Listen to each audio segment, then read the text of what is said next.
और कल एक और गाना रिलीज हो रहा है मेरे बड़े भाई का, और उसमें वो अकेले नहीं, कम से कम हिंदी के 4-3 लोग और हैं। तो मैं ये नहीं कि मैं डर से पीछे भागा, नहीं, ऐसा नहीं है।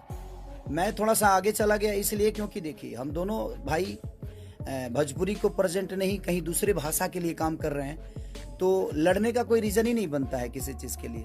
हाँ, भोजपुरी में बहुत सारे चैनल हैं, इसीलिए आदमी ये नहीं छोड़ा तो वो छोड़ दिया, वो नहीं छोड़ा तो वो छोड़ दिया, तो वहाँ पे चलता है।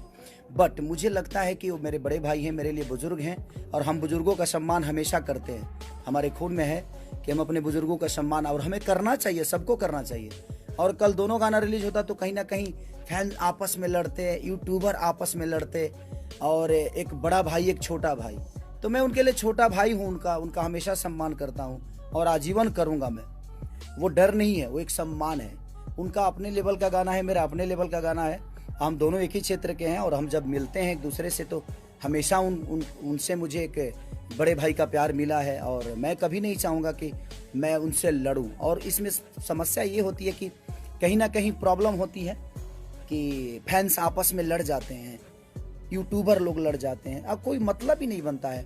और एक भोजपुरी का बेटा होने के नाते हम दूसरे इंडस्ट्री में काम करने जा रहे हैं, तो हम सबको सपोर्ट करना चाहिए, उस परिवार को, उस चेहरे को, कि दुनिया कहे कि हाँ यार ये पवन सिंह है, भोजपुरी का है, ये खेसारी लाल यादव भोजपुरी का है।